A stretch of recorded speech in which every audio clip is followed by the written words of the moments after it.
ലോകത്തിൻ്റെ ഒരു മൊത്തത്തിലുള്ള ഗതിയിൽ എന്തോ ചേഞ്ചസ് ഉണ്ടായിക്കൊണ്ടിരിക്കുകയാണ്. ഇത്രയും കാലം നമ്മൾ ട്രസ്റ്റ് ചെയ്തൊരു സംവിധാനമുണ്ട്, എന്താണ് UN. ഏതാണ്ട് അത് കഴിഞ്ഞു.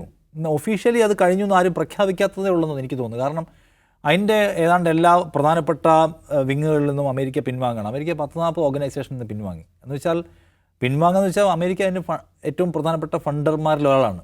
അമേരിക്ക പൈസ കൊടുക്കുന്നില്ല എന്ന് പ്രഖ്യാപിച്ചു. അവരുടെ ആഗോള ബജറ്റിൽ അവർ 15 മുതൽ 20% വരെ ഈ വർഷം വെട്ടിക്കുറച്ചു. ലോകത്ത് മുഴുവനുള്ള ഓപ്പറേഷൻ അവർ കുറവ് വരുത്തുന്നു. അന്താരാഷ്ട്ര തലത്തിൽ പ്രവർത്തിക്കുന്ന 20% ഓഫ് സ്റ്റാഫിനെ അവർ പിൻവലിക്കാൻ, കട്ട് ചെയ്യാൻ തീരുമാനിച്ചു. എന്ന് പറഞ്ഞാൽ ആ സംഘടന എന്ന് പറഞ്ഞാൽ നമുക്ക് ലോകം അങ്ങേയറ്റം ഒരു സങ്കീർണാവസ്ഥയിലാണെന്നും അതിൻ്റെ നിയന്ത്രണ കേന്ദ്രങ്ങൾ നഷ്ടപ്പെടുകയാണെന്നും പറഞ്ഞ അന്റോണിയോ ഗുട്ടറസാണ്. അതിൻ്റെ തലപ്പത്തിരിക്കുന്ന മനുഷ്യൻ പറയാണ്. അപ്പോൾ ആ സംവിധാനം എന്ന് പറയുന്നത് ഏതാണ്ട് തകർന്ന് തരിപ്പണമായി. അങ്ങനെ തരിപ്പണമാക്കുന്നതിൽ അമേരിക്ക നിർണായക പങ്കാളിത്തം വെച്ചു. ഒന്ന്, ഗസയിൽ നടക്കുന്ന ഒരു തത്സമയ വംശഹത്യയിൽ ഇടപെടാൻ കഴിയാത്ത വിധം നിന്ന് നിലവിളിക്കുന്ന ഒരു സംഘടനയെ ആര് വാല്യൂ ചെയ്യാനാണ്? എന്ന് മാത്രമല്ല, അവരെടുക്കുന്ന ഒരു തീരുമാനവും അംഗീകരിക്കപ്പെടുന്നില്ല. അവർ കൊണ്ടുവരുന്ന ഒരു പ്രമേയവും എവിടെയും വാല്യൂ ചെയ്യപ്പെടുന്നില്ല. അവർ കൊണ്ടുവരുന്ന അന്താരാഷ്ട്ര നിയമങ്ങളെ മറികടന്ന് ഇസ്രായേൽ ഭയങ്കരമായിട്ടുള്ള കോളനി വൽക്കരണം നടത്തിക്കൊണ്ടിരിക്കുകയാണ്, അല്ലെങ്കിൽ സെറ്റിലേഴ്സിനെ കൊണ്ട് നടക്കുകയാണ്. ആരതിനെ വാല്യൂ ചെയ്യും? അപ്പോൾ അതിൻ്റെ ഒരു മൂല്യം തകർന്നു. അതിൻ്റെ ഒരു ഇമ്പാക്റ്റ് എന്ന് പറയുന്ന സംഗതി, അതിൻ്റെ പ്രഭാവശേഷി സമ്പൂർണ്ണമായും തകർന്നു. ഇനി ഇപ്പോൾ ട്രംപ് വേറെന്തൊക്കെ ഏർപ്പാട് കൊണ്ടുവരികയാണ്. ഞാൻ കൊണ്ടുവന്ന് എന്തായിരിക്കും സംഭവിക്കുക? ഒരു നിലയ്ക്കുള്ള ജനാധിപത്യമില്ല. ജനാധിപത്യം ഓൾറെഡി യുഎനിലുണ്ടെന്ന് പറയാൻ പറ്റില്ല. ഒരു നിലയ്ക്കും ജനാധിപത്യമില്ലാത്തൊരു സംവിധാനം കൊണ്ടുവന്ന് ആളുകളെ ഭീഷണിപ്പെടുത്തി ഇനി 18 കൊണ്ടുവരുമോ?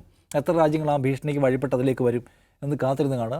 എന്തായാലും ട്രംപ് ഒരു സാധാരണ അമേരിക്കൻ പ്രസിഡന്റ് അല്ല എന്നും അദ്ദേഹം കാണിക്കുന്ന ചിലതൊക്കെ തമാശയാണ്. പക്ഷെ തമാശ അല്ലാത്ത ചില കാര്യങ്ങളും കാണും. നമുക്ക് തമാശയായിട്ട് തോന്നുമെങ്കിലും ലോകത്ത് ഭയങ്കരമായ പ്രത്യാഘാതം ഉണ്ടാക്കാൻ കഴിയുന്ന ചില പരിപാടികൾ അദ്ദേഹം കാണിച്ചുകൊണ്ടിരിക്കുകയാണ്. അതിന് ഉദാഹരണമാണിത്. ഇതിനെ നമുക്ക് തമാശ എടുക്കാം, ഈ ബോർഡ് ഉണ്ടാക്കുന്നത്. പക്ഷേ അപ്പുറത്തുള്ള സംവിധാനം, UN എന്ന് പറയുന്ന സംവിധാനം സമ്പൂർണ്ണമായും തകർന്നു.